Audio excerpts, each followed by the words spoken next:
E se o perito não atendeu a minha demanda? Não me concedeu o benefício? Eu tenho direito, tenho certeza. Posso processar esse perito? Vamos saber com o Dr. Tec, ex-perito do INSS por mais de 15 anos.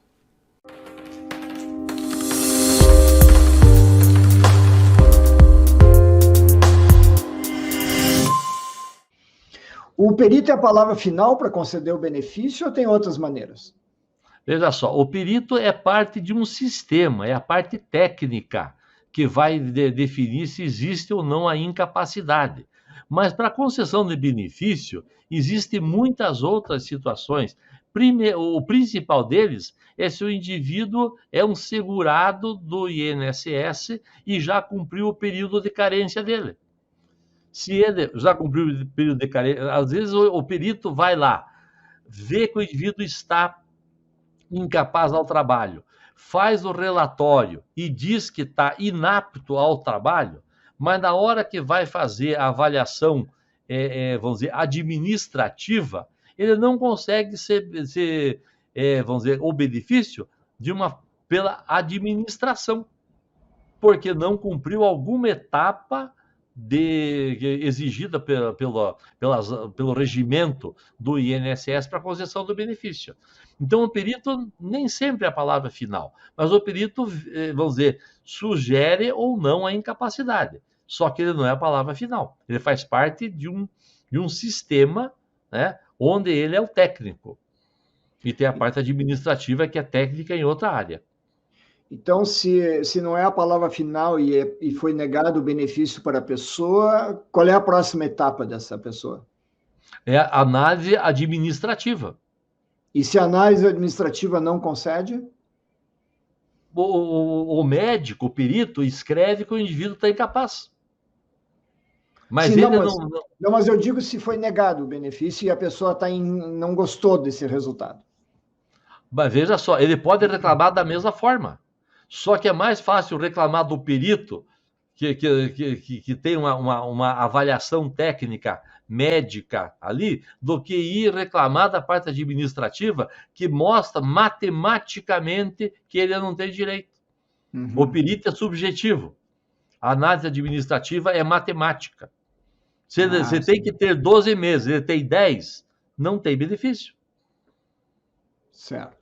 Aí não tem do que recorrer da análise administrativa. Aí, muitas vezes, é que o indivíduo quer tentar ver se consegue se encaixar naquelas doenças que isentam carência, desde que aquela doença seja a causa da incapacidade.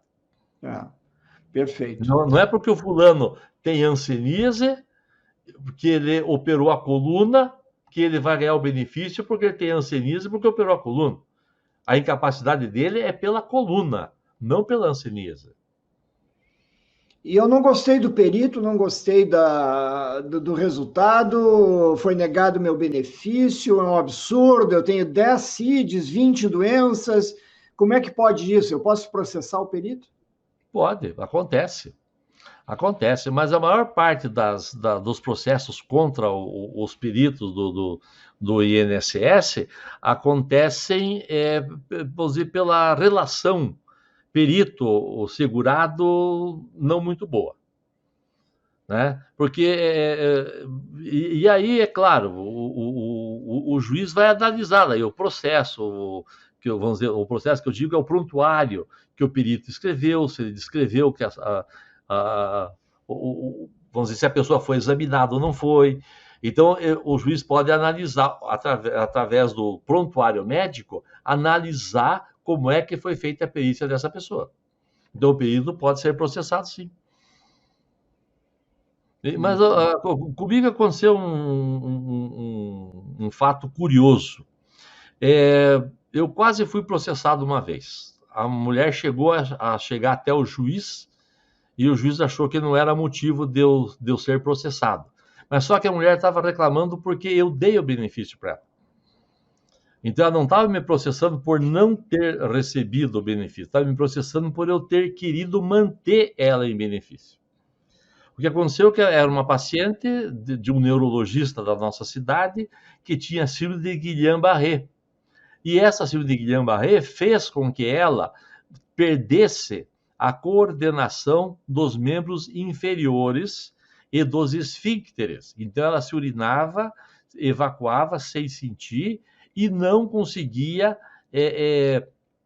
comandar as pernas dela para se movimentar. Então, eu concedi o benefício para ela e aí, em virtude dessa grande incapacidade que ela tinha de comandar os membros inferiores, foi informada ao Detran que ela não tinha condições de dirigir um carro comum. E quem vai dizer se vai ter que ser adaptado ao carro ou não? Não é o perito do INSS, é o perito do Detran. E o Detran cassou a carteira da mulher. E ela voltou ao INSS querendo que eu desse alta para ela. Mas eu não posso dar alta para a senhora se a senhora está incapaz. Aí ela foi reclamar para a gerência. A gerência concordou comigo. O doutor Tec não pode dar alta para uma pessoa que é incapaz. Então eu estou dentro Aí ela foi para o juiz. Aí o juiz concordou com os peritos. Aí nós não fomos processar. Interessante, né? Pois é. Tem casos e casos. Né? Aí você veja uma coisa. Muitas vezes, quando a pessoa ganha um benefício por alguma situação, ela pode perder em outra situação que não é vantajosa para ela. Muitos indivíduos são motoristas profissionais e vão se encostar por algum motivo que a carteira deve ser retida. Então, esse indivíduo acaba sendo penalizado ao ganhar um benefício. E o pior de tudo, às vezes você ganha um benefício hoje e daqui 4, 5, 10 anos, na hora que vão ver o teu histórico de doenças, na hora de fazer um seguro, contratar uma casa própria, um financiamento, você acaba se prejudicando. Então, muitas vezes, a negativa de um benefício é um auxílio para o indivíduo para a sua vida futura. Acontece comigo naqueles pacientes que querem comprar carro, por exemplo, com algumas isenções, e vão no perito, né, do Detran, e o perito pede para apertar aquelas perinhas, né, para medir a força de preensão de quem tem artrite nas mãos. E pacientes meus me disseram que apertaram um pouquinho, né, fazer de conta que estavam mal para conseguir ganhar o benefício, comprar o carro sem impostos. O perito do Detran retirou a carteira de motorista na hora da pessoa. Ficou sem carteira. E aí, para recuperar depois a carteira, não foi fácil. Então, são situações que acontecem e que a gente presencia. Doutor Tec, perito do INSS versus perito do juiz. O juiz segue sempre a orientação do perito que ele nomeia? Nem sempre, sabe? O perito do juiz é uma pessoa de confiança do juiz, né? Então, e quando existe um litígio entre lá o segurado com o perito do INSS, e muitas vezes o médico do segurado também acaba interferindo junto, né? Para que o indivíduo receba algum benefício, né? Mas quando o perito do INSS vai analisar a profissão do indivíduo, é que ele vai analisar se o indivíduo é incapaz para aquela profissão ou não, certo? Independente da doença que o indivíduo tenha. E o perito do juiz, muitas vezes, vê o indivíduo como um todo, né? Mas mesmo assim, ele não pode, o perito do juiz, não pode se afastar, vamos dizer, da incapacidade para a profissão que o indivíduo é registrado na empresa ou trabalha com aquilo. Então, é bem patente. O juiz não é obrigado a seguir as orientações do perito por ele nomeado. Habitualmente, ele segue. Mas quando ele não concorda com o perito 2, 3, 4, 5 vezes, ele troca de perito, porque o perito não é empregado do juiz, ele é nomeado pelo juiz, né? Então, quer dizer que não é um indivíduo assim que tem vínculo permanente, ou então por muito tempo. Então, muitas vezes, o perito ele se mantém perito do juiz enquanto ele é útil ao juiz. E o perito do INSS, ele é funcionário de carreira. Quem é que paga o perito do juiz? Veja só, nós temos aqui no Paraná o Conselho Regional de Medicina. E o Conselho Regional de Medicina tem uma relação das especialidades médicas que cada profissional médico registra no Conselho.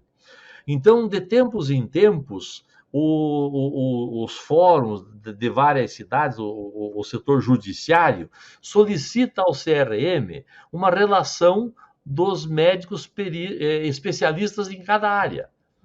Então, aí o juiz convida esse médico ou aquele outro médico para ser perito judicial, para assessorá-lo nas doenças das quais o juiz não tem conhecimento. E o juiz é expert em direito, não em medicina. Então, ele convoca um perito dentro da área que ele precisa de assessoramento. Então, o sistema judiciário conhece os profissionais dentro de cada especialidade, e esses profissionais, alguns querem ser perito e outros não. Eu tenho muitos colegas reumatologistas que não querem ser peritos, e outros gostam de ser perito. E quando você vai ser convocado a fazer alguma perícia, você pode recusar a perícia ou aceitar. Então, se você tem algum conflito de interesse, você tem ligação com o médico que está sendo processado, ou você tem ligação com o doente que você vai ser perito, você tem que declinar da indicação. Então, existem normas, né, de você Uma vez um juiz me nomeou como perito de um caso, mas até o salário era decente, doutor Tec, mas eu tinha que viajar 500 quilômetros. Eu tinha que fazer a perícia no lugar onde a pessoa estava. Então, existe várias barreiras, né? Inclusive a barreira física e a barreira profissional. Não, sem dúvida. Eu não tinha como me afastar e viajar e fazer a perícia, né? Exatamente. Muito bem.